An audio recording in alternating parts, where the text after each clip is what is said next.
সম্মানিত বিনিয়োগকারীগণ, BD stock চ্যানেলের পক্ষ থেকে আপনাকে স্বাগতম। আজ 10 জুলাই 2024-এ সদ্য সমাপ্ত হওয়া ঢাকা স্টক এক্সচেঞ্জের ইন্ডেক্স নিয়ে আলোচনা করব। আজকে ইন্ডেক্স ক্লোজ করেছে 5568.45 পয়েন্টে, যা গত দিন থেকে 26.20 পয়েন্ট মাইনাসে শেষ করেছে এবং চেঞ্জটা আসছে -4.7%। আর টাকার ভ্যালুতে যদি আমরা দেখতে চাই তাহলে 967.23 কোটি আজকে লেনদেন হয়েছে, আর গতকালকে ছিল 1019.18 কোটি। তো সেক্ষেত্রে চেঞ্জটা আসছে 51.90 কোটি, মানে 52 কোটি টাকার মতো আজকে লেনদেন কম হয়েছে, যার ফলে আজকে ইন্ডেক্সটা নেগেটিভ আসছে। তো যেসব স্টকের জন্য আজকে ইন্ডেক্সটা নেগেটিভ আসছে সেই সব স্টকগুলো নিয়ে একটু কথা বলি। তো এটা বেস্ট হোল্ডিংস, ব্যাট বিসি, খান ব্রাদার্স, সিটি ব্যাংক, কোহিনুর, লিন্ডেভিডি, রবি, জিপিজি ইস্পাত, বিকন ফার্মা, এই স্টকগুলোর জন্য মূলত আজকে ড্র্যাগার পুলিং আসছে, ইন্ডেক্সটা নেগেটিভ আসছে। আর পাশাপাশি যেসব স্টকের জন্য পজিটিভ কিছুটা হলো পজিটিভ নিয়ে আসছে, ইন্ডেক্সটা ফল করা থেকে কিছুটা হলো পুলিং করে নিয়ে আসছে, সেগুলো স্টকগুলো হচ্ছে Beximco pharma, Olympic, Al Arafah bank, Intraco, UCB, BRAC bank, Heidelberg cement, South East bank, Square pharma. তো এই স্টকগুলো হচ্ছে আমাদের আজকে স্টকের পজিটিভ, কিছুটা পজিটিভ রক্ষা করছে, না হলে হয়তো আরো মাইনাস হতে পারতো। তো আসলে শেয়ার মার্কেট এরকমই, একটানা কোনো স্টকেই কন্টিনিউ বাড়বে না বা একটানা ইন্ডেক্স বাড়বে না। তো আজকের কারেকশনটা একটা প্রত্যাশিত ছিল, কারণ বেশ কিছুদিন ধরে আরএসআই কিন্তু ওভার হিটেড ছিল, সিগন্যাল দিচ্ছে মার্কেট। তো সেই থেকে অনেক বিনিয়োগকারী আজকে যেটা করেছেন হচ্ছে ওনাদের প্রফিট টেক করার সময় চলে আসছিল, অনেকে হয়তো ম্যাচিউরড হওয়ার কারণে সেল প্রেসার দিয়ে জাস্ট প্রফিটটা টেক করে নিয়ে গেছেন। এটা হচ্ছে বাজারের স্বাভাবিক ধর্ম। আবার মার্কেট তার নিজ গতিতে আবার পজিটিভ লাইনে চলে আসবে, এটাই স্বাভাবিক। আজকে দিন শেষে আমরা দেখেছি যে ডাউন ফর্মে ছিল 267টা স্টক, আর আনচেঞ্জ ছিল 30টা, আর হচ্ছে আপ ফর্মে ছিল 98টা স্টক। আর পাশাপাশি যেসব সেক্টরগুলো আজকে পজিটিভ লেনদেন করেছে তার মধ্যে হচ্ছে bank 0.60%, mutual fund 0.51%, financial institution ছিল 1.01% অ্যান্ড জুট 0.78%। অনলি এখানে 4টা স্টকই দেখাচ্ছে, বিশেষ করে চারটা সেক্টর এই পজিটিভলি মুভমেন্ট করেছে, আর ম্যাক্সিমাম গুলোই কিন্তু আজকে নেগেটিভলি ফুলফিল। তার কারণ একটাই যে আসলে বিনিয়োগকারীরা তাদের প্রফিটটা টেক করেছেন সেলস প্রেসারের মাধ্যমে। আর গেইনার স্টকের মধ্যে যেগুলো আছে GQ ball pen, Deshbandhu, Intraco, তারপরে গ্লোবাল হেভি কেমিক্যাল আছে, তারপরে হচ্ছে বিআইএফসি, আর হচ্ছে বিডি ফাইন্যান্স, জেমিনি সি, আর হচ্ছে ন্যাশনাল হাউজিং গেইনার। আর লুজারের মধ্যে যেসব শেয়ারগুলো আছে লিন্ডেভিডি, বিবিএস, অ্যারামিড, সোনালী আঁশ, জাহিন টেক্সটাইল ইস্টার্ন, এগুলো হচ্ছে লুজার। তো গেইনার গুলো আমরা একটু দেখতে চাচ্ছি যে আসলে বিশেষ করে ইন্ট্রাকোটা তো আজকে হল্টে ছিল, গ্লোবাল হেগমেন্ট গত কয়েকদিন ধরে ভালো করতেছিল। আর পাশাপাশি আমাদের আজকে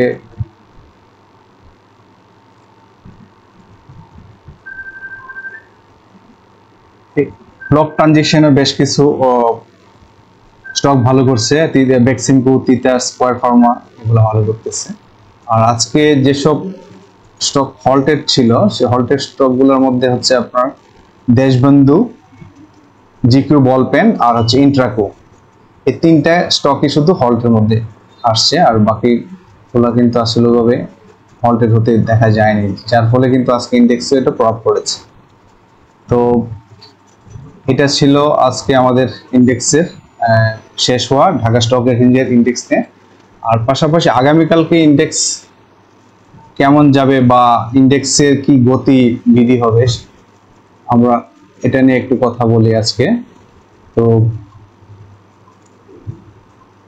আজকের সর্বোচ্চ ইন্ডেক্সটা ছিল 5632 পয়েন্টে এবং লোয়েস্ট ছিল 5558.8 পয়েন্ট এবং ক্লোজ করেছে 5568.5 পয়েন্ট। অর্থাৎ ফ্লাকচুয়েশনটা হচ্ছে 26.2 পয়েন্ট। তো এখান থেকে যে জিনিসটা বোঝা যাচ্ছে সেটা হচ্ছে অলরেডি একটা জিনিস আমরা এখান থেকে একটা ব্যাপার আমরা এখান থেকে দেখতে পাচ্ছি যে এই যে সেক্টরটা, এই যে সাইনটা দেখাচ্ছে, এখানে স্পষ্ট বোঝা যাচ্ছে যে সেলারদের পারফরমেন্সটা খুব বেশি ছিল। কারণ প্রথমে উপরের থেকে ওঠানোর পরে স্টকটাকে কিন্তু সবগুলো স্টক কিন্তু একদম শার্পলি ডাউন করে নিচে নিয়ে আসছে, তারপরে আবার বায়াররা অ্যাক্টিভ হয়ে একটা জায়গায় ক্লোজ করেছে, অর্থাৎ ক্লোজটা কিন্তু নিচেই হয়েছে। তো এখান থেকে বোঝা যাচ্ছে যে সেলারদের আধিক্যটা এখানে খুব বেশি, আর সেলারদের আধিক্য বেশি থাকা মানে কিন্তু রেড সিগন্যাল শো করা। তো যেহেতু উইকটা খুব বড় আসছে এখানে, তাহলে এখনো কিন্তু বোঝা যাচ্ছে যে বায়ারদের সেলারদের কন্ট্রোলেই এখনো পর্যন্ত আছে। তো সেই জন্যে বলা যাচ্ছে যে আগামীকালকে খুব সম্ভবত মার্কেটটা একটা কারেকশনের দিকে থাকতে পারে, যেহেতু সেলারদের অ্যাক্টিভিটি অনেক বেশি এখানে।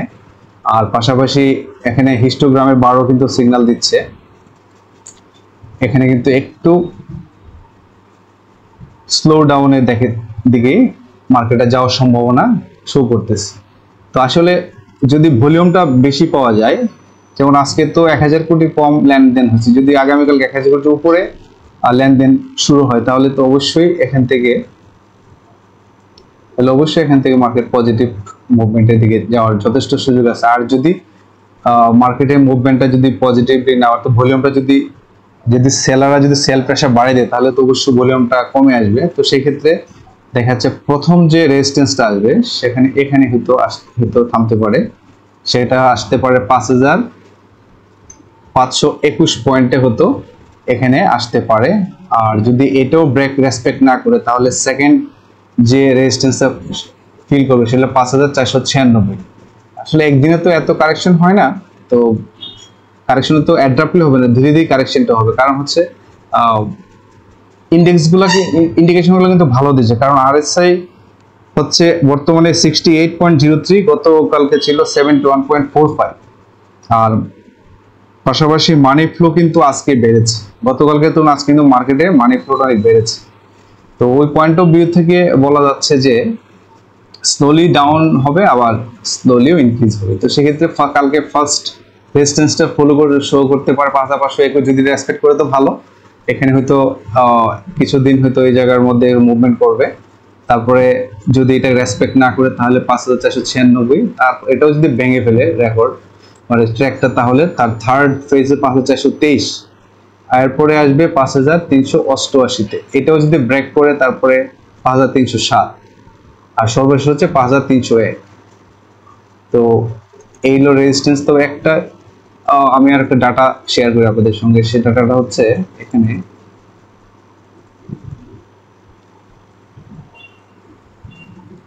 সেই ডাটাটা হচ্ছে এই জায়গায় যে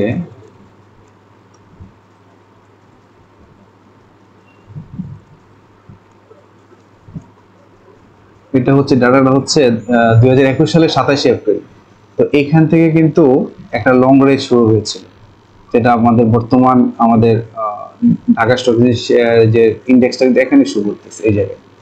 তো এখানে শো করতেছে এখান থেকে কিন্তু একটা লং রেঞ্জ শুরু হয়েছে। যদি ইন্ডেক্সটা কিছুদিন এখানে কারেকশনের পর যদি এখান থেকে হাই একটা দেয় তাহলে কিন্তু বড় র্যালি হওয়ার চান্স এটা এখান থেকে দেখা যাচ্ছে, যথেষ্ট সম্ভাবনা আছে এই জায়গায়। আর পাশাপাশি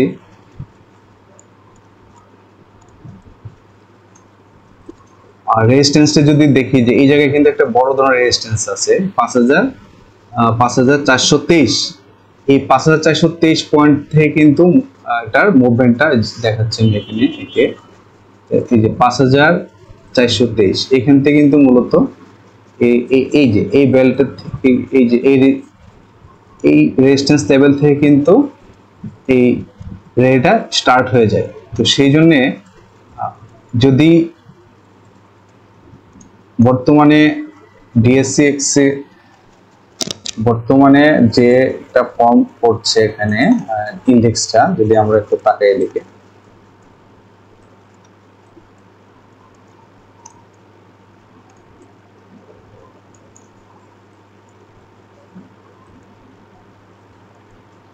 তো এখানে তাকাই তাহলে 5423 আমরা দেখে আসছি। এই ফর্ম যদি এইখানে যদিও কারেকশন হয়ে যদি এখানেও আসে, তাহলে কিন্তু ওই যে আগের যে রেটটা আসছিল ওই রেটটা কিন্তু এখান থেকে শুরু হয়েছিল। তো সেক্ষেত্রে আমরা আশা করব যে হয়তো এখানে আসবে না, বাট আসলো কিন্তু এখান পর্যন্ত থেকে যদি সে বাউন্স ব্যাক করে, তাহলে কিন্তু একটা বড় একটা র্যালি হওয়ার একটা আমরা দেখতে পাবো সামনে। তবে সেটা অবশ্যই ভলিউমের উপর নির্ভর করবে। সেই জন্য ভালো ভলিউম পেতে হলে একটু কারেকশন প্রয়োজন আছে, হয়তো আজকে সেটাই শো করেছে। তো আগামীতে হয়তো ভলিউমটা আরো স্ট্রেনথেন করার জন্য একটু কারেকশনে আবার নতুন রিবাউন্স করে হাইপ করে 6000 এর যে ইন্ডেক্স যাওয়ার যে প্ল্যান সেখানে হয়তো পৌঁছে যাবে। তো বিনিয়োগকারীগণ আপনাদেরকে আমি রিকোয়েস্ট করব যে হতাশ না হয়ে অবজার্ভ করেন এবং দেখে শুনে বাই করেন, সেল করেন, এবং মার্কেটের কন্ডিশন এখনো ভালো আছে। তো আশা করি হোপফুলি এটা সামনে আরো অগ্রসর হয়ে ভালোভাবে মুভ করবে। তো এই ছিল আমাদের ইন্ডেক্স। আর যদি আগামীকালকে যদি বেড়ে যায়, তাহলে প্রথম রেজিস্ট্যান্সটা এখানে দেখাবে 5666-তে দেখাচ্ছে। যদি মার্কেট পজিটিভ মুভমেন্টে থাকে, তাহলে যদি কালকে এটা বেড়ে যায়, যদি ভলিউমটা ভালো তাহলে 5672 কালকে একটা এখানে রেজিস্ট্যান্স থাকতে পারে। পাশাপাশি যদি এখান থেকে আরেকটু লম্বা রেসে দেয়, তাহলে হয়তো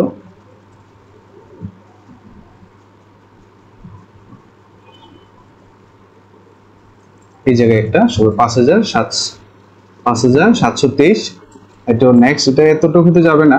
5672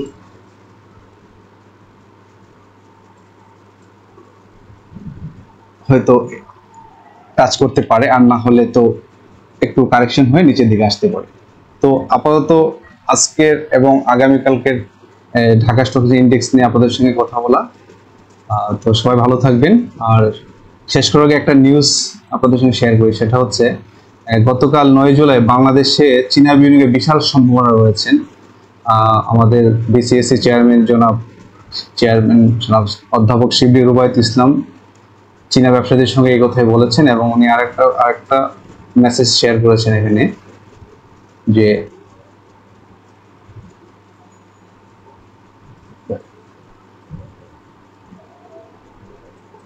তিনি আরও বলেন, চীন ও বাংলাদেশ উভয়ে $25 বিলিয়ন বেশি মূল্যের প্রকল্পের সমঝোতা স্মারক স্বাক্ষর করেছে। এতে চীনের বিনিয়োগকারীরা বাংলাদেশের বিনিয়োগ উল্লেখযোগ্য সুযোগগুলো কাজে লাগাতে পারেন। তো চীনের বিনিয়োগ যদি আমাদের স্টক এক্সচেঞ্জে আসে, তাহলে আমাদের ক্যাপিটাল মার্কেট স্ট্রেনথেন হবে, আরো ভালো ভালো স্টক আমরা দেখতে পাবো, এবং আমাদের বিনিয়োগকারীরা আরো উৎসাহ উদ্দীপনা নিয়ে মার্কেটে ইনভেস্ট করার সুযোগ পাবেন। তো থ্যাংক ইউ, সবাই ভালো থাকবেন। আমার বিডি স্টক চ্যানেলটা সাবস্ক্রাইব করে রাখবেন। আসসালামু আলাইকুম।